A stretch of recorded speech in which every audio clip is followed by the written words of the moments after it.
আগরতলা দিশান হাসপাতাল এবং আগরতলা মেডিকেটস ল্যাব অত্যাধুনিক গ্যাস্ট্রোএন্টারোলজি এবং ক্যান্সার ক্লিনিকের উদ্বোধন হলো শনিবার। কলকাতার দিশান হাসপাতাল ও আগরতলার মেডিকেটস প্যাথোলজিক্যাল ল্যাব ও এক্স-রে ক্লিনিকের যৌথ উদ্যোগে আগরতলায় একটি সর্বাধুনিক গ্যাস্ট্রোএন্টারোলজি ও ক্যান্সার ক্লিনিকের উদ্বোধন করা হয়েছে শনিবার। আগরতলা প্রেস ক্লাবের প্রাঙ্গণে অনুষ্ঠিত এই উদ্বোধনী অনুষ্ঠানটি ত্রিপুরাবাসীর জন্য উন্নতমানের নির্ণয় ও চিকিৎসা পরিষেবা পৌঁছে দেওয়ার ক্ষেত্রে একটি গুরুত্বপূর্ণ পদক্ষেপ হিসেবে চিহ্নিত করা হয়েছে।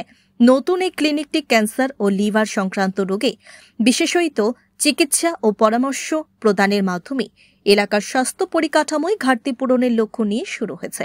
দিশান হাসপাতালের অভিজ্ঞতা ও আধুনিক ক্লিনিক্যাল পরিকাঠামো সহায়তায় এখানে সেরা মানের পরিষেবা দেওয়া হবে।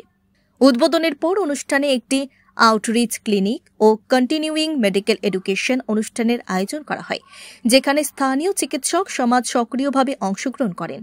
শিক্ষামূলক এই অনুষ্ঠান দিশান হাসপাতালের খ্যাতনামা চিকিৎসকেরা তাদের মূল্যবান বক্তব্য উপস্থাপন করেন। দিশান হাসপাতালে consultant medical oncologist doctor Shreya Mallick স্তন ও ফুসফুস ক্যান্সারের সাম্প্রতিক চিকিৎসা অগ্রগতি বিষয়ে একটি গুরুত্বপূর্ণ বক্তব্য রাখেন, যাতে তিনি ব্যক্তিকেন্দ্রিক ক্যান্সার চিকিৎসায় নতুন প্রযুক্তি ও তার রোগীর ফলাফলে প্রভাব নিয়ে আলোচনা করেন। অপরদিকে doctor Amitabh Dutta consultant gastroenterologist fatty liver disease বিষয়ে একটি জ্ঞানগর্ভ বক্তব্য রাখেন, যাতে তিনি প্রাথমিক নির্ণয়, জীবনধারার পরিবর্তন এবং আধুনিক চিকিৎসা পদ্ধতির উপর আলোকপাত করেন। আমি দিশানের প্রতি এতটা আকৃষ্ট হয়েছি কারণ হচ্ছে পূর্ব ভারতের সবচেয়ে বড় হসপিটাল যদি আজকের দিনে হয় 750 বেডেড হসপিটাল দিশান হসপিটালে রয়েছে। আর পরিসংখ্যান বলছে এবং পেশেন্টরা বলছে যে বেসরকারি হাসপাতালে কম খরচায় যদি চিকিৎসা করানো যায় সেটা হচ্ছে দিশান হসপিটাল।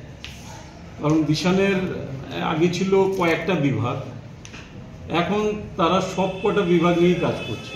এই জন্য এটার প্রতি আমি বেশি আকৃষ্ট হয়েছি।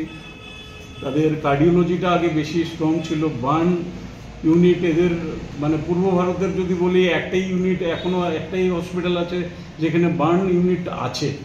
ত্রিপুরার অনেক পেশেন্ট গিয়ে আমি নিজেও দেখেছি, আমি নিজেও পাঠিয়েছি বার্ন ইউনিটটা। ডাক্তার খারবন্দা উনি দেখেন, ওনার মতন একটা এক্সপিরিয়েন্স লোক ওই ইউনিটটা দেখছেন।